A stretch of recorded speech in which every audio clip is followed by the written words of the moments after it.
Tugwaye ikaze nanone ku isengesho ribohora official. Wowe ukunda ibiganiro byacu, ukakunda amasengesho yose ducisha ngaha bikaba bigufasha, karibu tera agatebe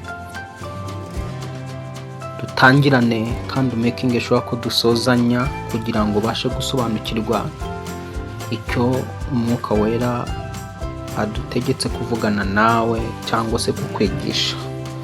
Icyo tugiye kwigisha hano rero uyu munsi tugiye kuvuga ku mbaraga z'indahiro, uburyo indahiro ishobora kukuboha, ikaboha umugisha wawe, ikaboha imibereho yawe, ikaboha ahazaza hawe. Noneho hanyuma tugaragaze n'uburyo indahiro mu isi y'umwuka bayikuraho, indahiro uburyo ushobora kuyivanaho. Indahiro mu Kiswahili bayita kiapo, namna ya kutengua viapo vyote vya kichawi. Hari indahiro abaruzi bashobora kwirahirira ku bwawe, abana b'abantu bakwanga bashobora kwirahirira ku bwawe, bakavuga yuko ntacyo uzageraho, bakavuga ko ntacyo uzigezaho, bakanabirahirira. Hari abashobora kukuzinga, bamara kukuzinga bakanabirahirira. Hari abashobora kurogera abana bakanabirahirira, bakarenzaho indahiro, bakababohesha indahiro mu isi y'umwuka. Za ndahiro ugasanga zaboshye babana bawe, zaboshye umuryango wawe, zaboshye ubuzima bwawe cyangwa se imibereho yawe. So rero tugiye kwigisha ku mbaraga z'indahiro n'uburyo indahiro tubasha, indahiro cyane cyane mbi, indahiro za kirozi, indahiro z'abadayimoni, n'uburyo dushobora kuzikuraho, dushobora kuzivana mu izina rya Yesu. Reka rero tubanze dusenge, dusabe umwuka w'Imana kubana natwe. Mwuka wera ngwino ubane nanjye mu izina rya Yesu Kristo umwana w'Imana nzima.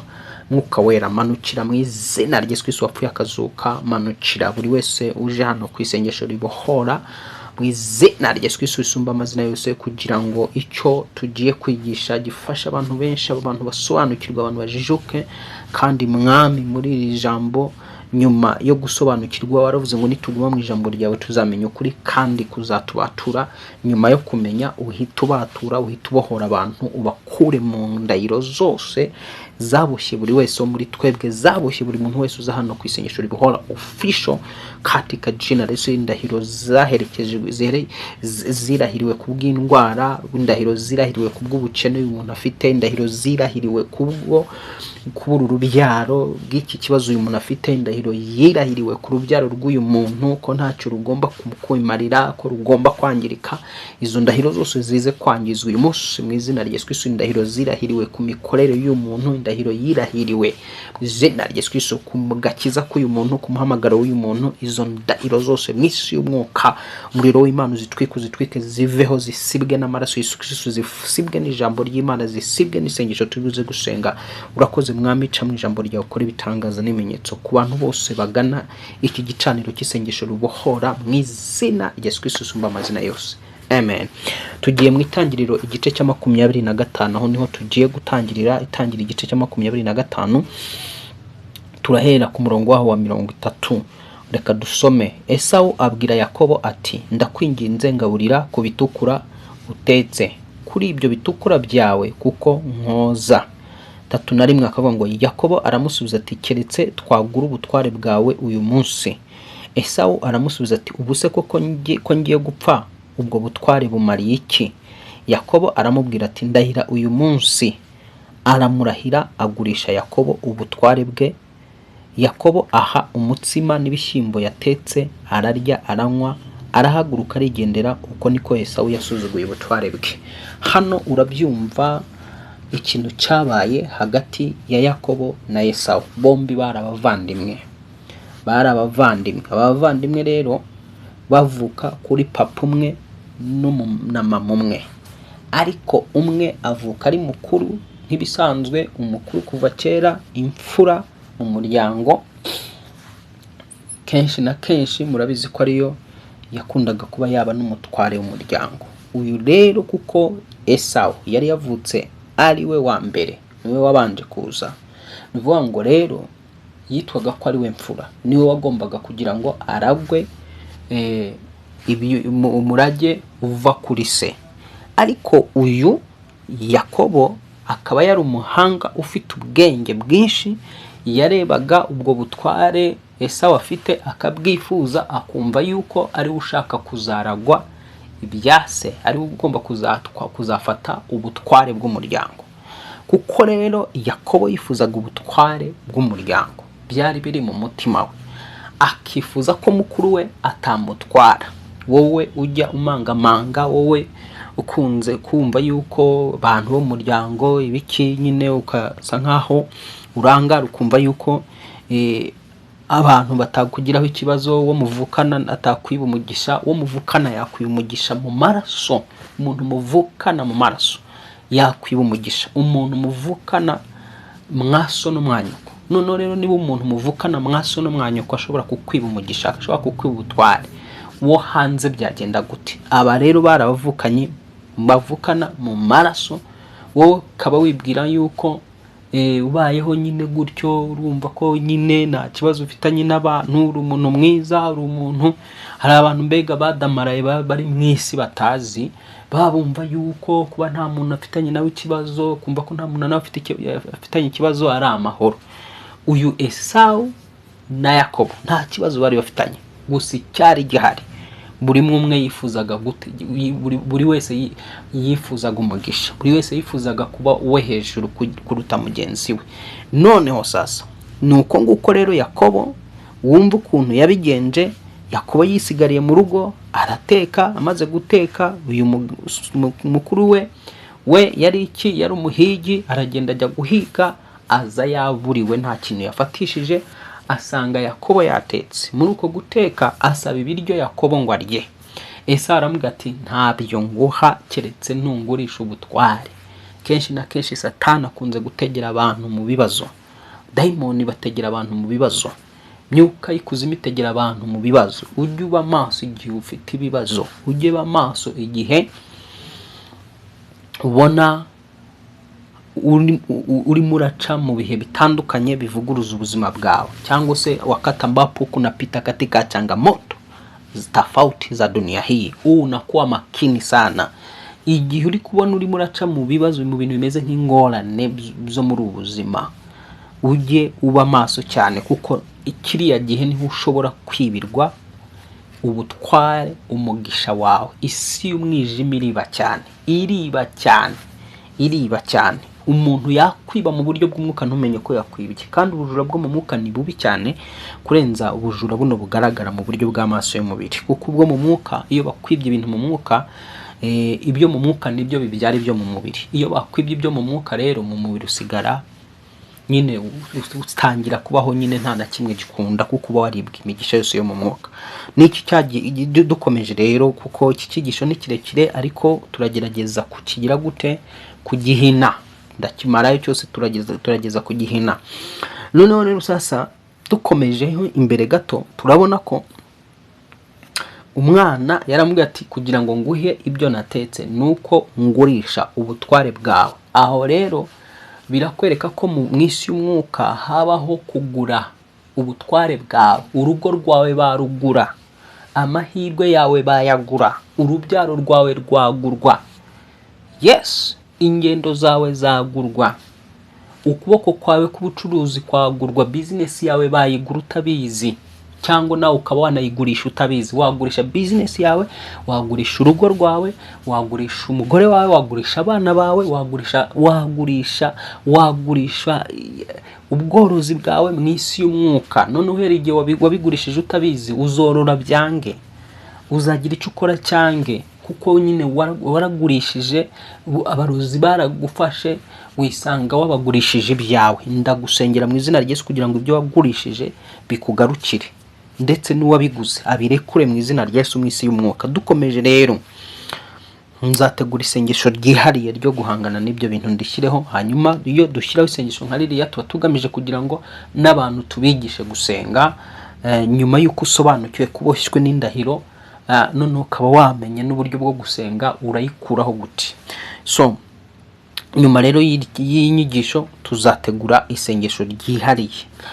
Dukomeje rero, ubwo tubonye yuko ijambo rya mbere, ubutware bwawe bushobora kugurishwa, ukabugurisha ubwawe, ntumenye ko wabugurishije, kuko urabona ko hano Yakobo yaramubwiye ngo ndahira uyu munsi. Aburahamu aramurahira agurisha Yakobo ubutware bwe. 32 bwo turi muri Tangiriro 25 kuva ku murongo wa 32 ngo Esawu aramusubiza ati ubu se ko ngiye gupfa ubwo butware bumariye iki? Yakobo aramubwira ati ndahira uyu munsi. Aramurahira agurisha ubutware bwe. Nubaho indahiro izeza icyo wasezeranye n'icyo wavuze. Yaramurahiye ngo amaze kumurahira amugurisha ubutware bwe. Nubwo ahangaho tumvemo inyigisho ebyiri yo kugurisha, tuzayigazana nayo ubwayo ku giti cyayo nyine, ariko tuyano ku ndahiro ngo aramurahira. Amaze kumurahira amugurisha iki? Ubutware bwe. Indahiro mu isi y'umwuka ni ikintu gikomeye cyane. Nuvuga ngo ni nk'igishimangizo. Ubushimangiye haba hashimangiwe kwigikuwe mu biganza byawe kitazongera kugaruka mu biganza byawe. Mwisi y'umwuka abakozi ba Satani baraterana nyuma yo kukuroga no kukuboroka bakagucisha mu ndahiro. Ibi bintu bishobora kukubaho usinziriye, ibi bintu bishobora kukubaho mu nzozi numenye ko byabaye, ibi bintu bishobora kukubaho utabizi ko uboshywe n'indahiro zo mu miryango y'iwanyu, uboshywe n'indahiro zo mu maraso yaho ukomoka. Waravutse mu miryango iterekera ikabandwa karaguza. Urabizi iyo baterekeraga bakabandwa karaguza bafataga abana babo bari kwambaza iriya mizimu, bakavuga bati abana bacu muzabahire, muzabahe kubyara, muzabahe kororoka, muzabahe kugwira, mubahe umugisha rwose, bazabakorere utazabakorera muzamuhane. Ubwo iyo ni indahiro. Nukuvuga ngo uwo muntu uwo mutangizi w'umuryango uvuze ibyo ngibyo ashyize abamukomokaho muki, abashyize mu ndahiro. Uzavuka kuri uwo muntu wakoze ibyo, wasezeranye amasezerano na Satani yuko cyangwa agakorana amasezerano n'imizimu ko abatazakorera iyo mizimu bazahanwa bikomeye biteye ubwoba. None rero sasa aho wowe uzavuka fomunoya gutyo uze mwisi. Numara kuza mwisi urakuze, nyuma yo gukura kwawe utangiye guca mu bibazo, urarwana n'ibibazo ugasanga ntibicika, urakubita aha ugakubita hepfo ugakubita ruguru ntibikunda, kandi ubaha Imana, urasenga, nta kuba utagize, wiriza ubusa, utanga amaturo, utanga 1/10, ariko ukabona ibintu nta mpinduka. Kumbe mwisi y'umwuka hari indahiro yirahiriwe n'abasogokuru bawe, hari indahiro yirahiriwe n'ababyeyi. Baravuga ngo uyu abana bacu nibatazabakorera, kuko iyo babaga bari muri yo migenzo yo gusaba kugira ngo bahirwe n'abakurambere, baritangaga ubwabo bakavuga bati muduhire bakurambere, muhire ibyo dukora, muhire ubworozi bwacu, muhire ibi n'ibi, muhire abana bacu. Gutyo bakaba bavuga ati tuzabakorera n'abana bacu, utazabakorera akabahemukira muzamuhane bikomeye. Ubwo urumva rero uvutse mu muryango wirahiriye, wakomeje n'ukwanze. Cyambere wakoranye isezerano n'abazimu, kabiri isezerano rikomezwa n'indahiro. Uzatangira rero kubohwa na ya ndahiro. Iyi ndahiro rero utarayisesa, utarayimenagura, abadayimoni bazakomeza kugira gute? No kumenagura imbaraga z'isezerano ry'abadayimoni, ukamenagura n'indahiro.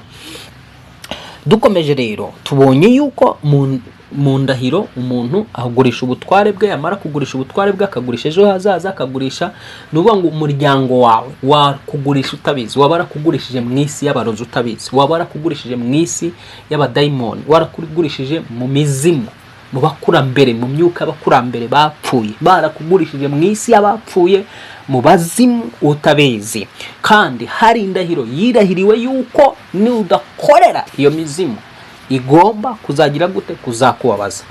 Aho ngaho rero ugasanga niho habayeho intandaro yo guhora urwana n'abadayimoni, yo guhora urwana n'abazimu, yo guhora urwana n'imyuka, ukabona ntabwe gucikaho, kandi mu by'ukuri utakikorera, nta n'ahantu ugihurira nayo. Wenda wowe ubwawe utarigeze ujya mu bapfumu, utarigeze ntandasaga ugira, mbega utarigeze wijyana muri ibyo bikorwa byose bya kirozi cyangwa se muri ibyo bikorwa byose by'abadayimoni, ariko ugasanga abadayimoni barakutoteza, utazi icyo uzira, urazira indahiro yirahiriwe na bamwe bo mu muryango w'iwanyu bari mu bikorwa byo kuroga byo guterekera no kuraguza. Iyo ndahiro igomba kumenagurwa mu izina rya Yesu. Reka turebe ukuntu rero indahiro ihinduka ikiziriko kiba kiboshye ubugingo. Iyo tuvuga indahiro ni ukuvuga ngo ni igice mu bigize isezerano ryo kugurisha uburenganzira bwabo. Mbisobanuye neza hano, Imana ihabwa icyubahiro. Kugira ngo usobanukirwe indahiro icyo ari cyo, indahiro ni igice mu bigize isezerano ryo kugurisha uburenganzira bwawe. Kuko wumvise hano Yesawu ngo yaramubwiye ngo ubu se uko ngiye gupfa ubutware bwanjye bumariye iki? Yakobo aramubwira ngo ndahiro uyu munsi, aramurahira agurisha ubutware bwe. Urumva rero ko indahiro ari igice mu bigize isezerano ryo kugurisha uburenganzira bwawe. Ni igice cyemeza ko utanze ubutware bwawe. So noneho indahiro mu isi y'umwuka ihetse rero ibintu byinshi cyane. Icyambere, indahiro ibihetse ikiziriko kiboshye ubugingo bw'umuntu washyizwe muri iyo ndahiro. Nongere nsubiremo, indahiro ni ibihetse ikiziriko kiboshye ubugingo bw'uwayishyizwemo. Reka dusome kubara 30 n'umurongo waho wa 2. 30, gitabo cyo kubara igice cya 30 n'umurongo waho wa 2. Handitswe ngo umugabo nahiga Uwiteka umuhigo cyangwa niyibohesha indahiro, ntagace ku isezerano rye ngo aryonone, ahubwo ahigure ibyaturutse mu kanwa ke. Kandi umukobwa nahiga Uwiteka umuhigo akibohesha isezerano akiri mu rugo rwa se mu bukumi bwe, se akumva umuhigo we n'isezerano yibohesheje akamwihorera, imihigo ye yose n'isezerano yibohesheje ryose bizahama. Urumva ko mu isi y'umwuka indahiro ikikora, indahiro iheka ikiziriko, ibihetse ikiziriko, birimo ikiziriko kiboha ubugingo bw'umuntu wirahiye iyo ndahiro. Nk'uko byumvise ijambo rivuga ngo umugabo nahiga Uwiteka umuhigo cyangwa niyibohesha indahiro. Nuvuga ngo indahiro irakuboha. Indahiro iboha ubugingo bw'uwayirahiye. Indahiro iboha ubugingo bw'uwayishyizwemo. Indahiro iboha ubugingo bw'umuryango wose bitewe n'ubutware n'ubushobozi bw'uwakoze iyo ndahiro gafite ku muryango. Urugero, niba ari so, niba ari nyoko, agakarahirira gukorera Satani, akarahirira kutazagira gute, kutazahemukira abazimu, kutazahemukira abakurambere, imizimu y'abakurambere, kutazahemukira abakurambere, akirahira iyo ndahiro. Iyo ndahiro noneho sasa agatanga n'abana akavuga ati namwe nibaramuka barenze ku ndahiro ndahiye imbere yanyu, muzabakubite, muzabababaze. Uzisanga iyo ndahiro nuvuga ngo ibiboshye n'abamukomokaho bose. Wumvise rero ko indahiro ibihetse ikiziriko kiboha ubugingo. Umuntu rero ukoze indahiro aba yishyizeho ikiziriko mu isi y'umwuka, nuvuga ngo aba yishyizeho ipingu rikomeye cyane. Umuntu wese ukoze indahiro mu isi y'umwuka, yaba iyo ariyo yose mu isi y'umwuka, uba wishyizeho ipingu, uba wishyizeho ikiziriko. Bisaba kugira ngo iyo ndahiro, nk'abantu muba mwarakoze amadivorce, mugakora divorce, bisaba kugira ngo mukeneye deliverance, ikuraho ya ndahiro ya wa mugore cyangwa wa mugabo mwabaye. Ubu ukeneye deliverance, kandi nyuma y'iyo deliverance yo gukuraho iyo ndahiro, ugomba gutanga ituro nyuma yaryo kugira ngo iyo ndahiro ikurweho. Bigusaba kugira ngo utange n'ituro rikomeye, atari agaturo kuvuga ni isengesho rigendana n'ituro rifatika. Ndavuga ubwo mvuganye n'abantu bakoze amadivorce, ukajya kongera kubaka urundi rugo utaraca muri deliverance. ngibyo byo mujya mubona bamwe mu bantu b'Imana akora divorce, yamara gukora divorce akongera agashaka n'ubundi rwarwo nanone rukongera rukamunanira. Ikibazo kiba ari icyo ngicyo, ni indahiro aba yariyobohesheje kwa wa mugabo, noneho ya ndahiro yibohesheje kwa mugabo cyangwa kwa mugore ikomeza guhagarara mu isi y'umwuka, ikomeza nk'uko twavuze ko ihinduka ipingu, ikomeza kukuzirika mu isi y'umwuka kugira ngo ikurwe mu isi y'umwuka. Bigusaba ituro n'isengesho ry'umukozi w'Imana uriho amavuta ya deliverance, ujijutse. Hari abakozi b'Imana batarajijuka, batarasobanukirwa ibi bintu. Bisaba rero sasa, ibi bisaba kugira ngo isengesho igihe cyose rikora ku muntu uhishuriwe, uzi icyo ari gukora, usenga akaba azi ngo akaba amaze guhishurirwa indahiro icyo ari cyo. Ntabwo ushobora kumva inyigisho ngo ugende ubwe ngo reka mbwire pasiteri wanjye amenagura iki kintu utarumva akigisha. Kuba atarakigisha no kuvuga ngo ntacyo asobanukiwe. Nugenda rero ngo agusengere ntabwo bizakunda, kuko azakubitahusha, kuko icyo kintu ntagifiteho ubumenyi buhagije. Bisaba rero kugira ngo igihe nk'ibi ngibi uhishuriwe iki ngiki ukamenya ngo mboshywe n'indahiro, bigusaba kugira ngo ushake umukozi w'Imana nyine ufite ayo marevelation, usobanukiwe icyo kintu, wumvise akigisha akivugaho, ukagenda ujyanye ituro rifatika mu gasenga akagukura muri iyo ndahiro. Ubwo iyo ni kode mishuye ku bantu bakoze amadivorce, ku bantu bagize gute uburyo bwo kubohoka. Uradivorce mu mubiri ariko mu mwuka usanga ukomeze kuba uboshywe utaradivorce na wa wundi, yandahira igakomeza guhagarara ku buzima bwawe. Icyo ukeneye rero ni deliverance yindi yo kumenagura no kukubohora, yani kukutengua katika kiapo cha huyo mwanaume au mwanamke muri iyo ndahiro mwarakoranye. So Ezekiel igice cya 21 n'umurongo wa 21. Ezekiel igice cya 21 niho tugiye dukomeze. Ezekiel igice cya 21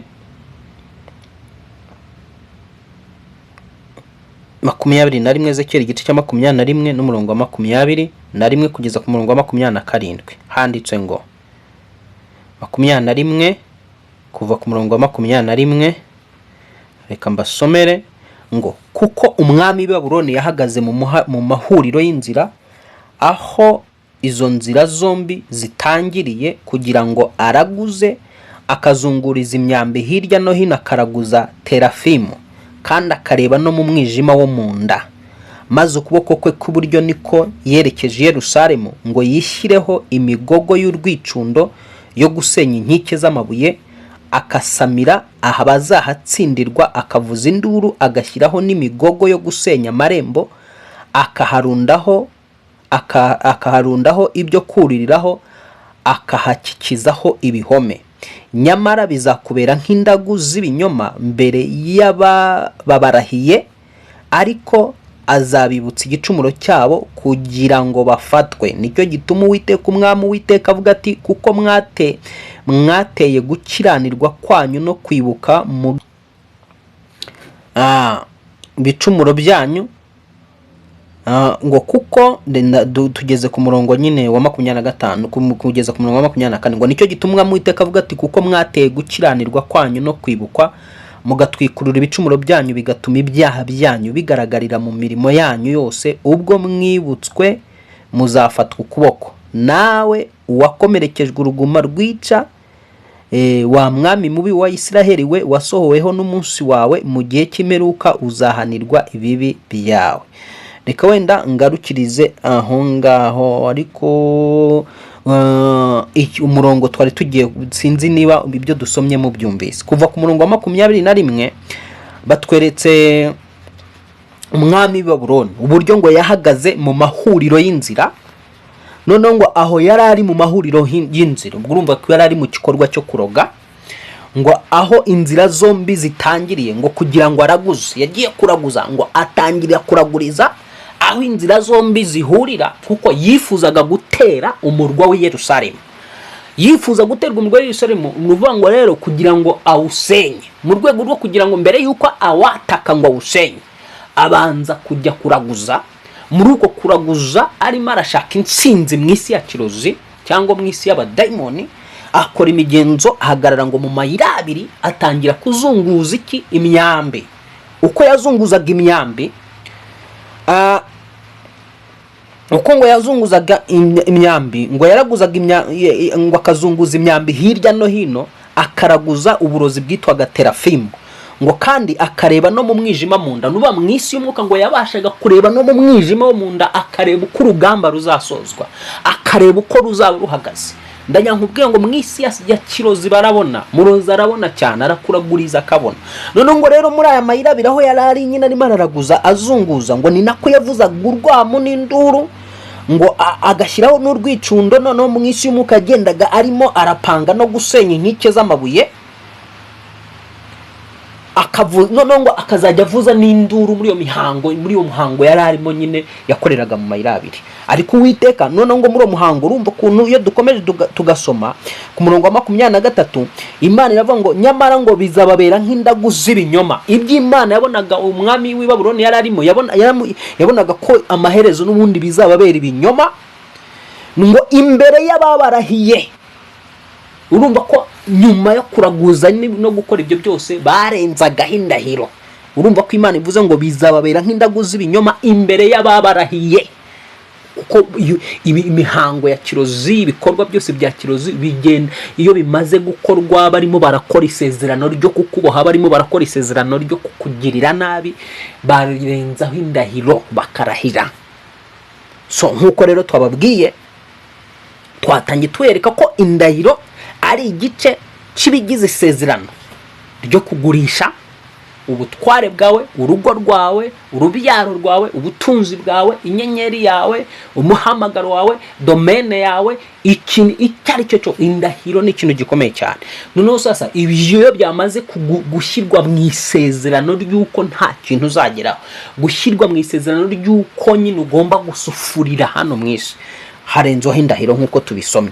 Dukomeje rero mu mayira abiri rero, kukurogera mu mayira abiri bifite icyo bisobanura. Iyo bakorera indahiro muri ayo mayira abiri nk'uko wumvaga no mwami yabikoraga, bifite icyo biba bivuze. Bivuze ngo kubura inzira n'ibyemezo, ukagera ahantu ubura amahitamo. Umuntu ukurogeye mu mayira abiri n'icyo abashatse uvuga. Mayira abiri ni nk'aba arimo aravuruga, arafata ubugingo bwawe mu isi y'umwuka, bwa bugingo bwawe noneho akabuzirikisha kuba wabura inzira n'ibyemezo. Igihe ugeze ahantu wafata ibyemezo ukabura amahitamo n'icyo gukora, so noneho yandahira abayarengejeho. Nuvuga ngo iyo ndahiro niyo kukuboha nyine kugira ngo ujye ubura amahitamo, ujye unanirwa gufata ibyemezo.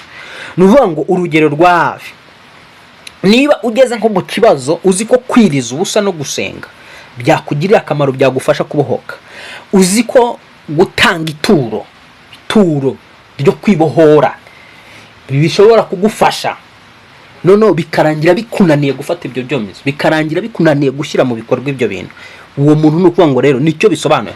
Ubwo rero ibyo uba warazirikiwe mu mayira abiri yo kutakaza amahitamo. Indahiro rero nicyo iba ibisobanuye, iba yaraboshye, yaravuze ngo ntazigera abona amahitamo, ntazigera abasha gufata ibyemezo. Indahiro ni ikikora. Pardon. Niba rero barakurogeye mu mayira abiri, nuko nguko uzajya unanirwa gufata ibyemezo aho ugomba kubifata. Uzajya unanirwa kubura icyo gukora aho ubona ko hari icyo akagombye gukora kuri ibyo bihe ubuhagazemo. Ku murongo rero wa 30, reka turebe kubara ku murongo wa 30. Nubundi twigeze kwasoma, ariko twongere tuhasubire kubara igice cya 30, twongere tuhasubire ho twari turi, tuhagarukeho gatoya. Igice cya 30 n'umurongo wa 16. Urabizi ko indahiro ibamwo igice cy'amagambo, nta wurahira atavuga, ibamwo amagambo. Ayo magambo rero niyagaruka akabuha wa muntu. Igice cya 30 kuva ku murongo wa 16 handitse ngo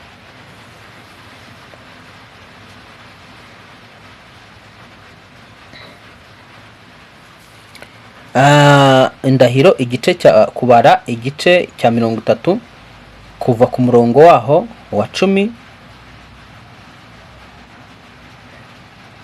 kuva ku murongo wa 13 kugeza kwa 10 ngo umuhigo wose n'indahiro yose yiboheshereza kwibabaza umugabo we yagikomeza cyangwa yagikura, ngo ariko umugabo we nabikura ku munsi yabyumviseho ibyaturutse mu kanwa ke byose byo ku muhigo cyangwa ku isezerano yibohesheje, ntibizahama kuko umugabo we yabikuye, kandi Uwiteka azamubabarira. Ngo umuhigo wose n'indahiro yose yiboheshereza kwibabaza umugabo we yagikomeza cyangwa yagikura, ariko umugabo we namara iminsi amwihorera rwose azaba akomeje imihigo ye yose cyangwa ibyo yibohesheje byose bimuboshye, kuko yamwihoreye ku munsi yabyumviyeho azaba abikomeje. Ariko nabikura yari yarabyumvise azagibwaho no gukiranirwa k'umugore we. Ayo niyo mategeko Uwiteka yategetse Mose ategeka iby'umugabo n'umugore we n'iby'umukobwa we na se akiri inkumi mu rugo rwa se. Wumvise ibyizi ndahiro, wumvise ibyo nahoze mvuga ngo yandahira uburyo bigomba gukurwaho ku buri abantu bakoze divorce ari mu buryo bw'umubiri, ariko batabashije guca muri deliverance ngo yani apinduwe kiapo aricho hapa. Ni ngombwa nuvuga ngo ubukeneye deliverance, wowe warakoze deliverance, bambe warakoze divorce, ubukeneye deliverance yo gukuraho iyo ndahiro, unubundi uzagenda muri rwa rugo rwa kabiri, kuko ari indahiro ya wa wundi kikuboshye.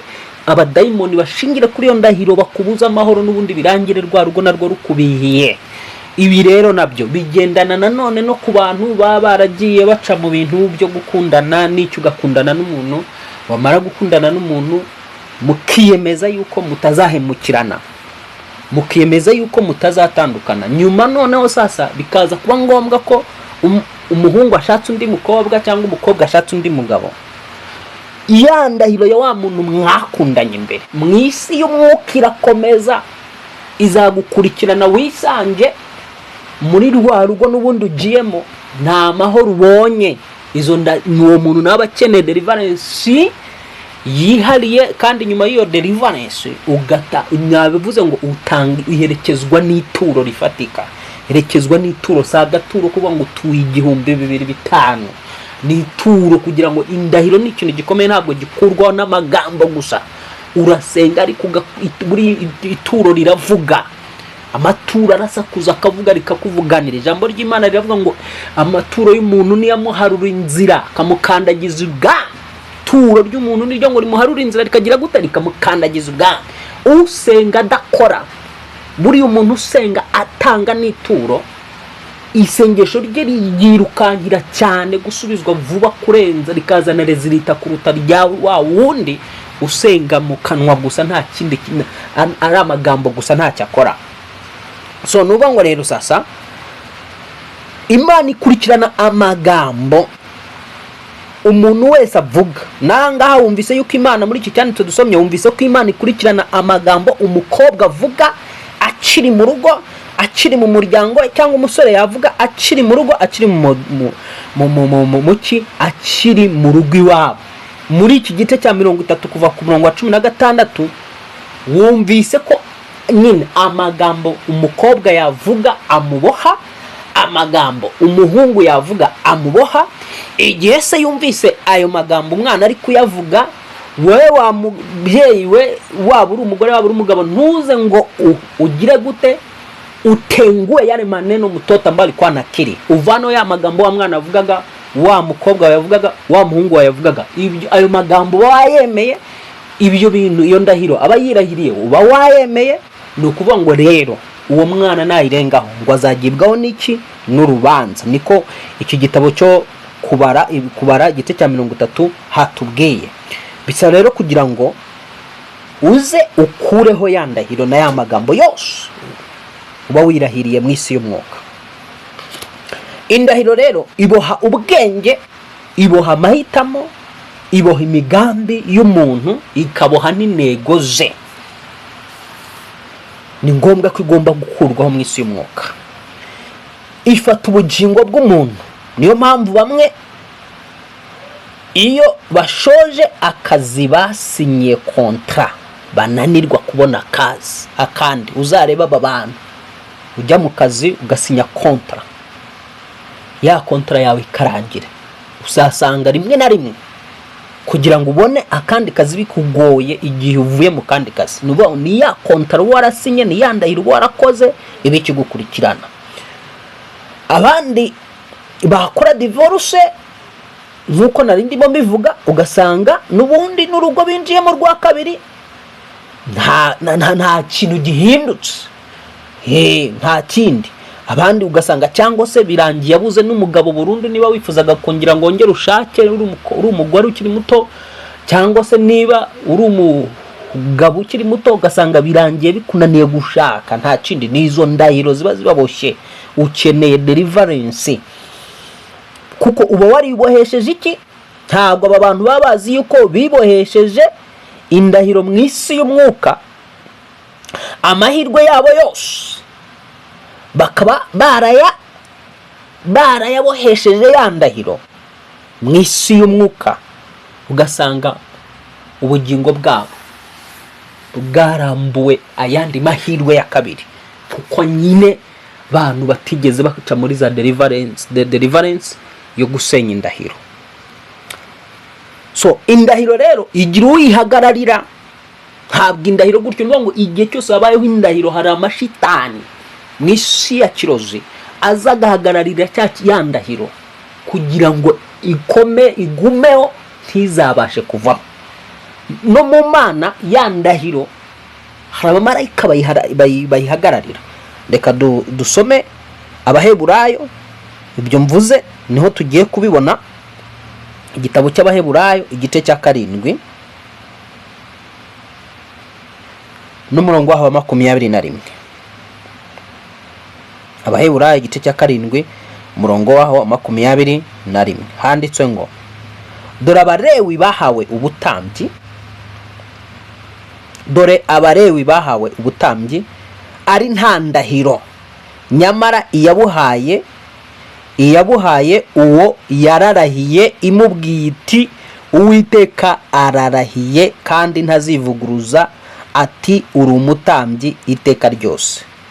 Nicyo cyatumye Yesu aba umwishingizi w'isezerano rirusha rya rindi kuba ryiza. Bumvise yuko Yesu Kristo yabaye umwishingizi w'isezerano, aba umwishingizi w'indahiro y'Imana ihoraho. Ahagararira rya sezerano Imana yahaye twebwe abo mu isi, ararihagararira. Aba umwishingizi waryo, yabaye umwishingizi w'indahiro y'Imana Data twese, yirahirira kuri twe, yirahirira kubigomba kubagomba gucungurwa n'amaraso ariyo ya Yesu Kristo. Wumvise rero indahiro igira umwishingizi. Indahiro y'Imana Yesu Kristo yarayishingiye. Wumvise rero ko iri jambo rivuze ko Imana ubwayo yishyize mu ndahiro, yiboha kubw'indahiro yirahiriye Aburahamu. Nta mwishingizi wari uriho, ariko kuko nta wuyiruta. Impamvu Imana hano yirahiriye nta mwishingizi wari uriho nuko nta wuyiruta. Niba wumvise ubyumvise neza, reka mbisubire mu byumve ngo kandi ngo kuko ngo kandi ubwo bitabaye ari nta ndahiro, dore Abalewi bahawe ubutambyi ari nta ndahiro, nyamara iyabuhaye uwo yararahiye imubwita Uwiteka ararahiye kandi ntazivuguruza ati uri umutambyi iteka. Impamvu hano rero Imana yari yatanze ubutambyi ku Balewi ikirahira, ariko ntigire uwo yirahira, ntigireho umwishingizi, nuko nta muntu uyiruta wari uri hejuru yayo. Noneho rero ku murongo wa 20 akavuga ngo nicyo cyatumye Yesu aba umwishingizi w'isezerano rirusha rya rindi kuba ryiza. Noneho rero kugira ngo isezerano twebwe rishya duhagazemo rikomeze cyangwa rikomere, byabaye ngombwa ko Yesu apfa amena amaraso kugira ngo abe umwishingizi w'indahiro y'Imana mu kuducungura. Reka dusome Abaheburayo igice cya 6 n'umurongo wa 13. Abaheburayo igice cya 6 umurongo wa 13 bavuga ngo ubwo Imana yasezeranaga Aburahamu ko ari ntawe yajyaga kurahira uyiruta ubwayo, nicyo cyatumye yirahira ubwayo iti. Urumva Imana ubwayo yishyize mu ndahiro kubw'isezerano yari yahaye Aburahamu, yishyira mu ndahiro nkuko tubisomye ngo niko ngo noneho mu kurahira kw'Imana iyo yaravuze ngo nukuri no guha umugisha nzaguha umugisha kandi no kukugwiza nzakugwiza. Uku niko byabaye kuko Aburahamu amaze kwihangana yahawe ibyo yasezeranishwe. Abantu barahira ubaruta no mu mpaka zabo zose, indahiro niyo izirangiza kuko ibikomeje amagambo. Indahiro ikomeza ya magambo umuntu aba yatuye, kuba ngo hejuru y'indahiro ntacyo wahindura kwa ya magambo uba watuye. Ariko mu buryo bw'umwuka hari deliverance yindi igomba kubaho igutandukanya na ya ndahiro na ya magambo uba wari bohesheje ubwawe. Urabyumva ngo abantu barahira rero ubaruta no mu mpaka zabo zose, indahiro nizirangiza kuko ibikomeje amagambo. Nicyo cyatumye Imana ishatse kurushaho kugaragariza abaragwa ibyasezeranijwe, uko imigambi yayo idakuka yongeraho indahiro ngo kugira ngo ibintu bibiri bidahinduka iby'Imana itabasha kubeshyiramo, biduhesha ihumure rikomeye twebwe abacikiye gusingira ibyiringiro byashyizwe imbere yacu. Urumva kugira ngo Imana ubwayo isoze yemeze ko ibyivuze ari ukuri, yemeze Aburahamu ko no kumumugisha izawumuha. Yaravuze ngo nukuri no kugumugisha nzawuguha. Ubwo nuvuga ngo yo yishyize mu ndahiro nkuko tubisomye. Imana ubwayo yishyize mu ndahiro, iriboha kubw'indahiro yasezeranyije Aburahamu, ariko nta mwishingizi wari uriho kuko nta wiruta. Ijambo ry'Imana umwishingizi waryo ni Imana ubwaryo. Nuvuga ngo iki Imana yarivuze ikibwiye Aburahamu, uwari ukishingiye yari Imana ubwayo. Imana niyo yabaye umwishingizi w'icyo yari yavuze. Hari abantu usanga ari beza hanze ariko mu mwuka ari babi, bafite ubwenge bwo mu isi ariko ubwo mu mwuka ntabwo. Rahabu yarahije abatasi, abashyira mu ndahiro, ababohesha indahiro ku Mana yabo, ariko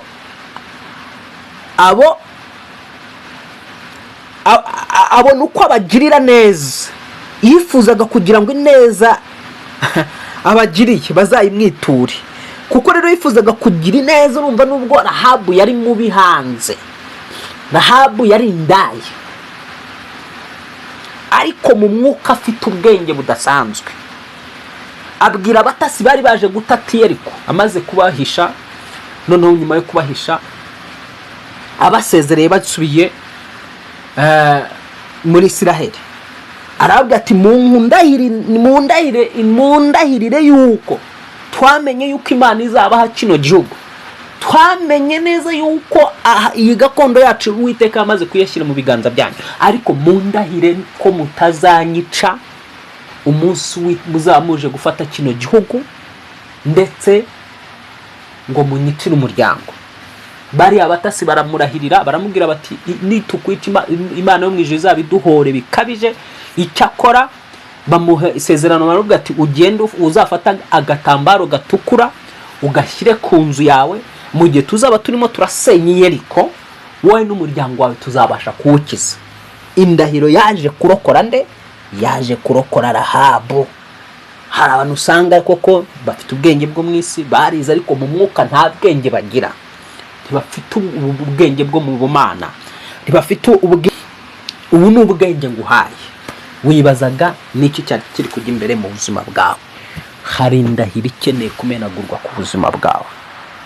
Hari indahiro wibohesheje mu bukumi bwawe, hari indahiro wibohesheje mu buto bwawe, hari indahiro wibohesheje n'ubu ngubu ugenda wibohesha utabizi, hari indahiro basogokuru bawe bakubohesheje zikaba arizo zitumye utabasha gutera intambwe, waradivorushije, uracyari muto, kubaka urugo byaranze, ntabwo rubona uwundi, kubera hari indahiro ya wa wundi wa mbere mwadivorushije ikikuziritse. Uko urava mu rukundo ujya mu rundi, kuko nta rugurambamo, kubera ko hari indahiro zabo wagiye ukundana nabo zikikuboshe zikuziritse. Izi nizo dore abadayimoni bashingiraho bakagenda basenya ingo za benshi. Mukeneye rubyiruko, bajeni, basore, nkumi, mukeneye deliverance, mukeneye deliverance yihariye. Ndavugana n'abasenga, badasenga buryo ubwenge bari kure, uyu mucyo bari kure, bo baracyari mu mwijima. Uyu ni umucyo ukuziye wowe utaruzi inkomoko, intandaro, yani chanzo cha mateso yako kwaho kijui, inkomoko y'ibigeragezo uri muracamo, inkomoko y'imiruho n'imihangayiko yawe uri muracamo, nizi ndahiro. Ukeneye deliverance. Nakubwiye ngo deliverance rero igendana n'imbaraga z'ituro, kandi ritari ituro ritoya. Bisaba kugira ngo uje imbere y'Imana ubwire uti Imana, ku muntu ukeneye kubohoka neza, akabohoka mu ndahiro. Wubatse urugo rwa mbere rurasenyuka, urashaka kubaka urundi, cyangwa waranarwubatse kano kanya urimo ariko urabona sani sawa divorce, ukeneye deliverance. Masengesho ya kubohora, agucomora, gutandukanya n'indahiro. Ndahiro rero uburyo bwo kwihindura mw'isi y'umwuka biroroshye. Iyo wamaze kwimenya, ihindurwa muri ubwo buryo. Ni mu buryo bw'imbaraga z'isengesho n'imbaraga z'ituro, mu buryo bwa deliverance. Ugahura n'umuntu ufite ubumenyi mu by'umwuka, kuko umuntu ashobora kuba afite iki umwuka w'Imana ariko nta bwenge, nta bumenyi afite ku bw'icyo kintu ari gukora, nta bumenyi afite ku bw'icyo kintu ushaka ko agusengera, atabisobanukiwe. Noneho sasa ni nk'uko wavuga ngo ugiye kwivuza amaso ku murwayi, ku mudokiteri ubyaza. Umudokiteri ubyaza yize kubyaza, afite ubumenyi mu kubyaza, ntabwo afite ubumenyi ku maso, ku buvuzi, uburyo yakuvura amaso. Ukeneye kujya ku mudokiteri ufite ubumenyi muki mu by'amaso. So ntabwo rero bivuze ngo kuko umushumba wawe, kuko ari umushumba, ari umuhanuzi, ngo yagukorera deliverance. Kandi izo ngoni nk'iki kintu tuvuze nturumva cyigisha, nturumva kivugaho. None se niba adafite ubumenyi muri cyo, azagusengera isengesho rihe ryakubohora. Imana iguha umugisha, Imana ikugirire neza. Ubwira wumva ntaruha, mugire ubuntu bw'Imana, imbabazi z'Imana zibane namwe. Amaraso Yesu Kristo abacumore muri izo ndahiro, Yesu abatandukanye n'izo ndahiro mu izina rya Yesu Kristo. Wewe watumvaga, igisubizo nicyo ngicyo. Ni uburyo biragusaba kugira ngo habeho gufata ibihe byo gusenga, byo kuvuguruza indahiro, byo gusenya indahiro, byo kwicomora muri izo ndahiro zose tuvuze, zo kuva mu maraso yaho ukomoka birahiriye bakazikubohesha, ukagaruka ukaza kuza ubwawe wibohesheje ubwawe, kitandukanya nazo. Nyuma yaho ngaho ukaza muri deliverance, ugahura n'umukozi, ugahura n'umuntu ugufasha bisobanukiwe, ugatanga ituro rifatika akagusengera. Uzahita ubohoka, uzahita ubona ukuboko kw'Imana. Nyagasani Yesu Kristo aguha umugisha kandi akugire neza. Shalom shalom. Mwari kumwe nanjye Pastor Justus, mugire ibihe byiza.